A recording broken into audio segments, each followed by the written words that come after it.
Para el Padre Pío, el ángel custodio era un amigo inseparable y su devoción la inculcaba mucho a sus hijos espirituales.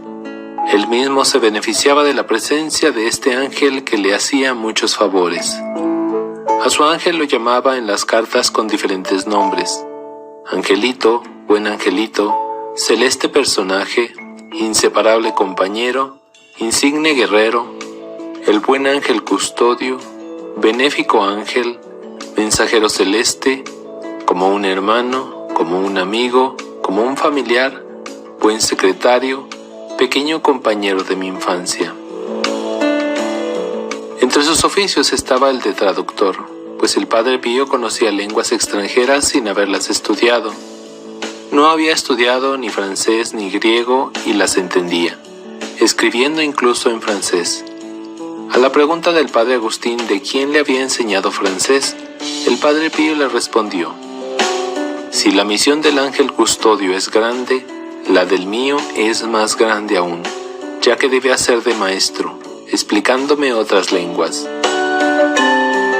El Padre Ruggiero afirma que un día se presentaron 5 austriacos que querían confesarse con el Padre Pío, a pesar de no saber ni una palabra de italiano. Pensó que el Padre Pío lo rechazaría por no entenderlos, pero al salir el primero salió riéndose, y los otros igualmente salieron con mucha alegría. Yo le pregunté algunos días después cómo había hecho para confesar a los 5 austriacos, que no sabían italiano, y me respondió: cuando quiero, entiendo todo. En 1940 vino un sacerdote suizo y habló en latín con el Padre Pío. Antes de irse, el sacerdote le encomendó a una enferma. El Padre Pío le respondió en alemán: la encomendaré a la divina misericordia. El sacerdote quedó admirado del hecho. El Padre Agustín escribió en su diario: el Padre Pío no sabía ni francés ni griego. Su ángel custodio le explicaba todo y el padre respondía bien. La ayuda de este singular maestro era tan eficaz que podía escribir en lenguas extranjeras. Entre sus cartas escritas hay algunas que, al menos en parte, fueron escritas en francés. Un día vino de Estados Unidos una familia porque la niña, de padres italianos, quería hacer su primera comunión con el Padre Pío. La señorita americana, María Pyle, la preparó, pues la niña no sabía ni palabra de italiano. La víspera de la comunión, María Pyle la llevó al Padre Pío, para que confesara a la niña, ofreciéndose a hacer de traductora, pero el Padre Pío no aceptó. Después de la confesión, María Pyle le preguntó a la niña si el Padre Pío la había entendido, y respondió que sí. ¿Y tú? ¿Lo has entendido? Sí. ¿Pero te ha hablado en inglés? Sí. Afirma el Padre Tarcisio Zulo: cuando llegaban a San Giovanni Rotondo peregrinos de distintas lenguas, el Padre Pío los comprendía. Una vez le pregunté: Padre, ¿cómo hace para entender tantas lenguas y dialectos? Y respondió: mi ángel me ayuda y me traduce todo. Muchas veces los hijos espirituales acostumbraban enviarle a su ángel custodio con ocasión de determinadas necesidades. Yo he usado este medio muchas veces. Le preguntábamos al Padre Pío si realmente el ángel custodio había ido a él, y respondía: ¿es que creen que el ángel custodio es tan desobediente como ustedes? El Padre Gabriel Bove declara: para mí era sorprendente lo que decía la gente de que el Padre Pío tenía mucha familiaridad con su ángel custodio y le pedía que fuera durante la noche a confortar a los enfermos y socorrer a los pecadores. Esto me lo confirmó el mismo Padre. Un día de verano de 1956, después de bendecir a los fieles, salía el Padre Pío de la iglesia muy fatigado. Aquel día parecía que estaba más cansado que de ordinario. Caminaba apoyado del brazo del Padre Gian Battista y se parecía a San Francisco estigmatizado bajando del monte. Yo lo tomé del otro brazo preguntándole: Padre, ¿está muy cansado? Sí, hijo mío, estoy aplastado por tanto calor. Esta noche descansará, además pediremos a su ángel custodio que venga a aliviarlo. Detuvo el paso y con fuerte voz me gritó: ¿pero qué dices? Debe ir de viaje. Era eso precisamente lo que yo quería saber. Disimulando mi sorpresa le respondí: ¿qué? ¿Su ángel debe viajar? Cierto. Entonces le dije: Padre, si su ángel debe viajar para confortar a los enfermos y socorrer a los pecadores, permita que nuestros 2 ángeles al menos tomen su puesto. No, que cada uno de sus ángeles esté con su protegido. Y, sonriendo, añadió: ¿y si estos ángeles se ponen celosos? El padre Alessio Parente declaró: cuando el padre Pío confesaba, si alguien le preguntaba: ¿qué hago cuando necesito su ayuda y no puede venir a verlo?, generalmente respondía: si no puedes venir, mándame tu ángel custodio.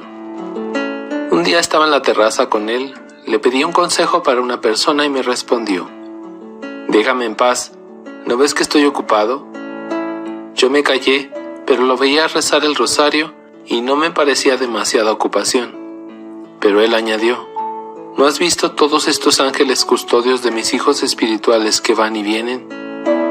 Yo le respondí: no los he visto, pero lo creo, porque usted cada día le repite a sus hijos que se los manden.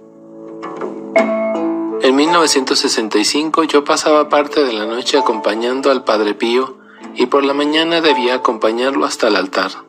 Guardaba sus guantes y me iba a mi celda a descansar un poco. Muchas veces, cuando no me despertaba a tiempo, sentía a alguien tocar fuerte a mi puerta. A veces sentía en mi sueño una voz que me decía: Alessio, levántate. Un día no me desperté ni para la misa ni para acompañarlo después con las confesiones.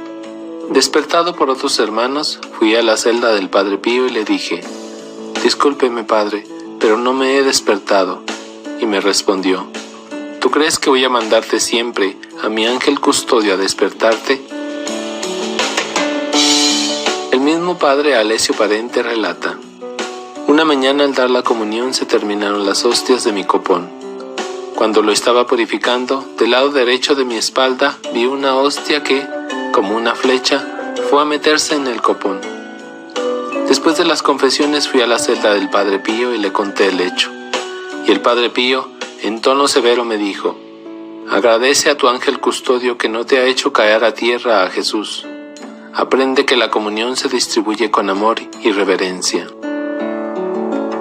Un día le llegó una carta toda ennegrecida por el diablo, que no se podía leer. En carta del 13 de diciembre de 1912, le dice al padre Agustín: con ayuda del angelito he triunfado esta vez sobre el pérfido cosaco. He leído su carta. El angelito me sugirió que a la llegada de su carta le echara agua bendita antes de abrirla. Así hice con la última, pero ¿quién puede describir la rabia de Barbazul? La gente anciana de Pietrelcina contaba que el Padre Pío tenía poco cuidado en cerrar la puerta de su casa cuando salía.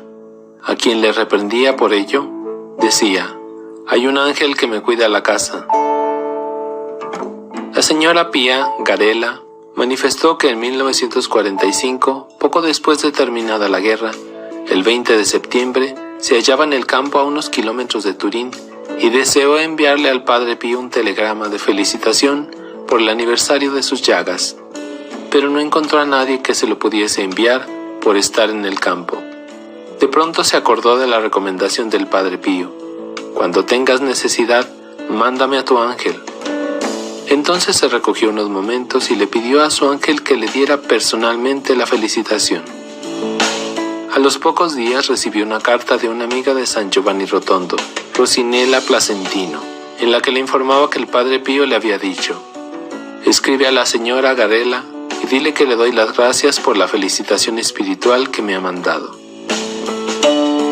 Atilio de Sanctis, abogado ejemplar, contó un hecho que le ocurrió a él mismo. El 23 de diciembre de 1949 debía ir de Fano a Bolonia con mi mujer y 2 de mis hijos, Guido y Juan Luis, para traer al tercer hijo, Luciano, que estaba estudiando en el Colegio Pascoli de Bolonia. Salimos a las 6 de la mañana, pero como no había dormido bien, estaba en malas condiciones físicas. Guié hasta Forlì y cedí al volante a mi hijo Guido. Una vez que recogimos a Luciano del colegio, nos detuvimos en Bolonia y decidimos volver a Fano. A las 2 de la tarde, después de haber cedido el volante a Guido, quise guiar otra vez. Una vez pasada la zona de San Lorenzo, noté mayor cansancio. Varias veces cerré los ojos y cabeceé. Quise dejar el volante a Guido, pero se había dormido. Después ya no me acuerdo de nada. A un cierto momento recobré el conocimiento bruscamente por el ruido de otro coche. Miré y faltaban solo 2 kilómetros para llegar a Imola. ¿Qué había sucedido? Los míos estaban charlando tranquilamente. Les expliqué lo sucedido. No me creían. ¿Podían creer que el auto había ido solo? Después admitieron que yo había estado inmóvil un largo rato y no había respondido a sus preguntas ni intervenido en la conversación. Hecho el cálculo, mi sueño al volante había durado el tiempo empleado en recorrer unos 27 kilómetros. 2 meses después, el 20 de febrero de 1950, volví a San Giovanni Rotondo y le pedí una explicación al Padre Pío, que me respondió: «Tú dormías y tu ángel guiaba el coche». Sí, tú dormías y tu ángel guiaba el coche. El señor Pier Giorgio Viabate tuvo que viajar en su coche entre Firenze y San Giovanni Rotondo. A medio camino se sentía cansado y se quedó un rato en una estación de gasolina para tomar un café. Después continuó el viaje. Dice el protagonista: «Solo recuerdo una cosa, encendí el motor y me puse al volante. Después no me acuerdo de nada más. No recuerdo ni un segundo de las 3 horas pasadas manejando al volante. Cuando ya estaba frente a la iglesia de San Giovanni Rotondo, alguien me sacudió y me dijo: «Ahora toma tú mi puesto». El Padre Pío, después de la misa, le confirmó: «Has dormido todo el viaje y el cansancio lo ha tenido mi ángel, que ha manejado por ti». Dice una de las hijas espirituales del Padre Pío: «Una de las devociones que nos inculcaba era la del ángel custodio, porque, como él decía, es nuestro compañero invisible que está siempre junto a nosotros, desde el nacimiento hasta la muerte, por lo que nuestra soledad es solo aparente. Nuestro ángel está siempre a nuestro lado, desde la mañana, apenas te despiertas, y durante toda la jornada hasta la noche. Siempre, siempre, siempre». ¿Cuántos servicios nos hace nuestro ángel sin saberlo ni advertirlo? En la carta al Padre Agustín del 5 de noviembre de 1912 le escribía: «El sábado me parecía que los demonios querían acabar conmigo. No sabía a qué santo dirigirme. Me vuelvo a mi ángel y, después de hacerse esperar un poco, al fin viene aleteando en torno a mí y con su angélica voz cantaba himnos a la divina majestad. Le grité ásperamente de haberse hecho esperar tanto, mientras yo estaba pidiendo su ayuda. Para castigarlo no quería mirarlo a la cara, quería alejarme y huir de él. Pero el pobrecito vino a mi encuentro casi llorando. Me agarró para que lo mirara y lo vi apenado. Me dijo: «Estoy siempre a tu lado, estaré siempre junto a ti con amor. Mi afecto por ti no desaparecerá ni con tu muerte. Sé que tu corazón generoso late siempre por nuestro común amado». Pobre angelito, él es demasiado bueno. ¿Conseguirá hacerme conocer el grave deber de la gratitud? Otro episodio hermoso. Cuando el Padre Pío estaba en el ejército, le dieron licencia por convalecencia. Debía viajar de Benevento a su pueblo de Pietrelcina y no tenía más que .5 liras, cuando el boleto costaba 1.8. Él contaba lo sucedido: «En la estación del autobús no encontré ninguna persona conocida que me prestara para pagar el boleto de Benevento a Pietrelcina. Confiado en la providencia de Dios, subí al autobús y tomé sitio en uno de los últimos lugares para poder hablar con el cobrador y asegurarle que pagaría el porte a la llegada. A mi costado tomó lugar un hombre grande, de bello aspecto. Tenía consigo una maletita nueva y la apoyó sobre sus rodillas. Partió el autobús y el cobrador se iba acercando a mi puesto. El señor que estaba a mi lado sacó de su maletín un termo y un vaso, echando en el vaso café con leche bien caliente. Me lo ofreció, pero, agradeciéndoselo, traté de no aceptar. Dada su insistencia, acepté mientras él se servía para beber en el vaso del mismo termo. En ese momento llegó el cobrador y nos preguntó a dónde íbamos. Todavía no había yo abierto la boca cuando el cobrador me dijo: «Militar, su boleto a Virrelchina ya ha sido pagado». Yo pensé: ¿quién lo habrá pagado? Y le agradecí a Dios por aquel que había hecho esa obra buena. Por fin llegamos a Virrelchina. Varios pasajeros bajaron y también bajó antes que yo el señor que estaba a mi lado. Cuando me doy la vuelta,